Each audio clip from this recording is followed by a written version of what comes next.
Hi, I'm Life Coach Landry, and the topic is things you should never say to your partner.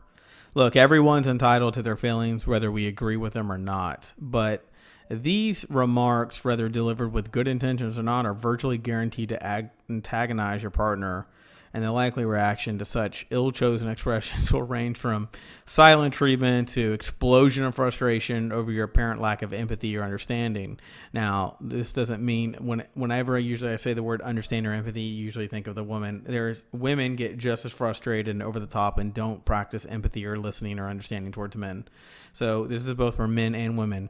Why are these sayings all too common and generally innocent? Because vocalizations so likely to feel insulting. As it happens to men, tend to feel guilty of such utterances more often than women.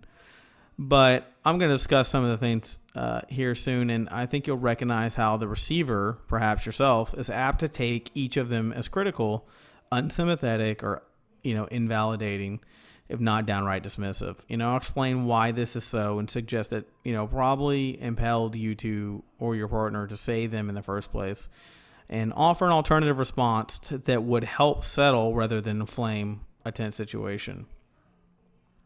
So we're gonna go through three things. Okay, so the first one I'm gonna say is you shouldn't feel that way. So all shoulds are judgmental. Okay, so invariably it's using such a phrase. You put your partner on the defensive and implicitly attacking them for reacting the way they have. Now, obviously, I always say, there's always caveats to these things. If your partner is being rude, disrespectful, physically violent, ugly, nasty, whatever, fuck them. Totally different. We're talking if you're sitting down at the table and you're having a good conversation and you're trying to shut down someone's feelings who's just talking to you in a normal tone, like I am right now. Okay? So, you're clearly implying their feelings are wrong if you say you shouldn't feel that way. None of us can help feeling the way we do. Okay, it's natural. Whatever you're feeling, it came about naturally, right? Your partner included is the same exact way. So based on your past history as a couple and how your partner interprets your remark, their distress will feel absolutely real, logical, and reasonable to them. But they have to be objective and know that there is coming from a place that's subjective to conversation and you as well.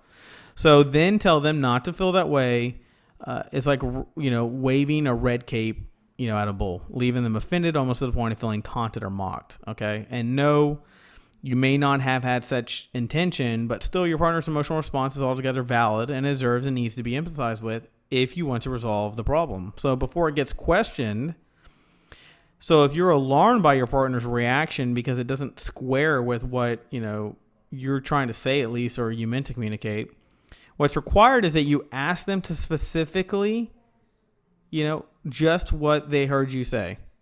Okay, because what you're looking for is them to clarify their interpretation versus what you actually meant. And to do so not judgmentally, but in a way that conveys a compassionate desire to better understand and appreciate what prompted them to be upset. Now, here's the deal. If you're with someone you love and you're with someone who's there with good intentions and wants to resolve, they're going to want to clarify it. They're not going to be ugly towards you about it. They're going to want to clarify it because if it's going to help them resolve how they're feeling, they're going to do everything they can to get you there with them. If you're with someone you're not compatible with, this will further escalate and the tone will go up. And in every one of my segments, it's about relationships and communication. I always like to point out, if you're in an unhealthy, toxic, non-compatible relationship, this shit is pointless. Okay, so know the difference. Okay, so in such a delicate situation that with criticism on either one of your parts can be hazardous to the relationship. So carefully endeavor to avoid such, evaluative, speech. Your partner's expression, whether, sadness, anxiety, embarrassment, or dismay, may have made you feel uncomfortable, perhaps leading you to imagine yourself as inadequate, rebuffed, or rejected. So consequently and defensively, you may have felt compelled to try to talk them out of their feelings, which frankly is rarely a good thing to do with anybody, at least not in, the onset of the problem, right? So in other words, take your time, let them feel the way they're going to feel. As long as they're being rational with you and have good intention about resolving it, listen and listen well.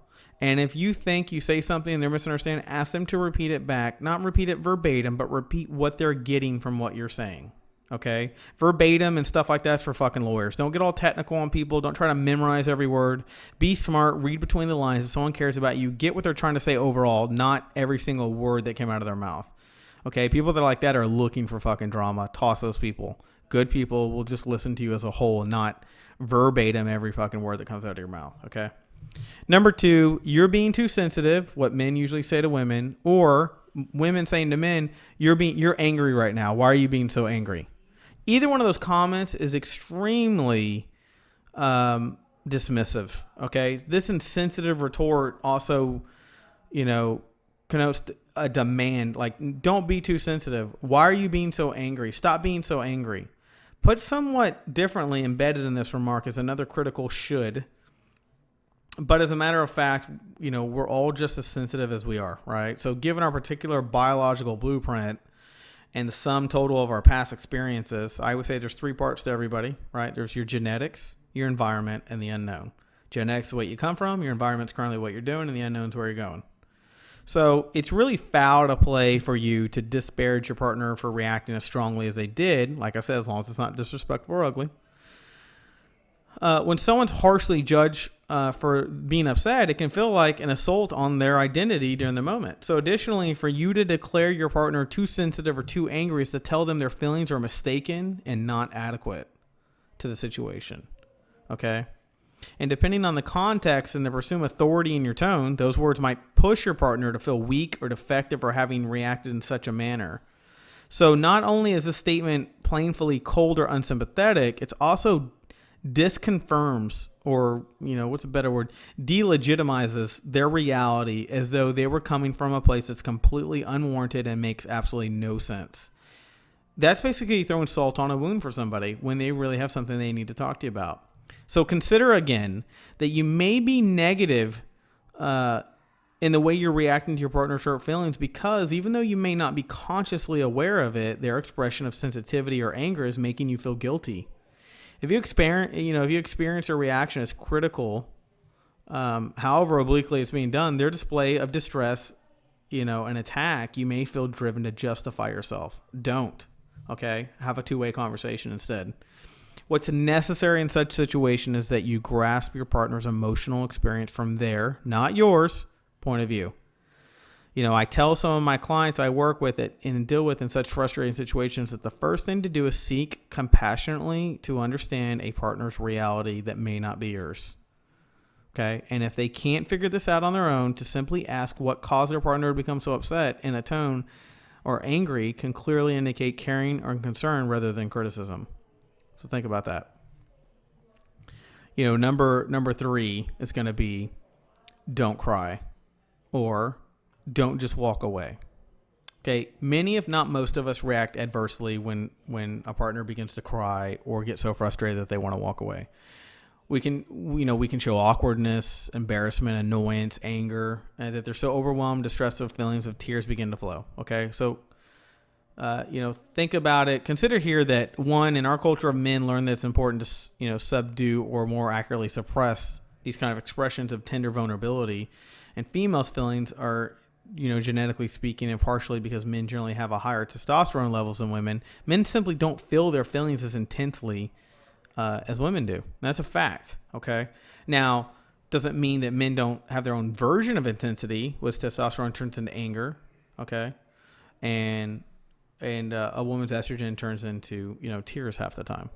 That doesn't mean it can't be reversed. Okay. Depending on your genetic makeup. So not only is a woman's partner, likely to feel, or even if secretly, that she's so troubled by his words or deeds that she can't help but weep, but he also typically feels he must have done something really terrible to lead her to that point. But you got to remember, if you cry at everything, you're teaching a man that you're cry wolf. Everything is so emotional and everything is such a big deal that there is no conversation about anything serious that you can ever have without you becoming a victim. So you also, you want to watch out on your ability to everything leading to you crying. So as with other unwittingly offensive responses, by reacting to crying, by telling a partner to stop, or if they're going to walk away, if a man's so frustrated he's going to walk away and you're like, no, I want to talk now, you're essentially sending the message, whether it's critical or compassionate tone, that she or he shouldn't feel this way, and certainly not with this much intensity. And by doing so, you're invalidating your partner, even if unintentionally. Obviously, for your partner to experience such disapproval does nothing to help the two of you get back in sync, right? I mean, that's what this is really fucking about, all right? You need to communicate and get in sync. So here too, an alternative response is called for, and one that requires you to emotionally identify with your partner's hurt feelings. If a man's walking away, if a woman starts crying, if the two of you are to get beyond your point of differences and misunderstandings, your partner will probably need to clarify to you how what you said made them feel bad. You're likely feeling just as vulnerable as your partner in this moment, so hopefully they can articulate this as well to you back. And this should help clear up the stuff. If you continue to misunderstand each other, well, you might be incompatible at some point. That's why these things are never clicking, no matter how hard or how much effort you're putting into them. Okay, so to close, if you're on the receiving end of these comments, I hope you'll share these thoughts tactfully with your partner. Okay, your goal, a crucial one in a relationship, isn't to degrade or denigrate your partner, but to get them to a more sensitive and responsive to your feelings, and how to avoid unknowingly, slipping into a habit of triggering them every time you fight. And if you're the one has said these things and you're on the opposite end, take heed. If you're able to avoid the counterproductive reactions I've described, then going forward, you can be instrumental in co-creating a much safer, more secure, and trusting relationship by making a much better space for communication. Okay, so if this post spoke to you, and you believe it might to others as well, spread this kind of information. It can help everybody. It's not just something for you to go, okay, that was great to listen to. Tell people these are easy things. These are common sense factors that people just don't practice, and they should. Okay. So if you'd like to book a personal session, contact me at the email below. And if you found this information of value, show your appreciation by clicking the PayPal donation link below. And I'll talk to you soon.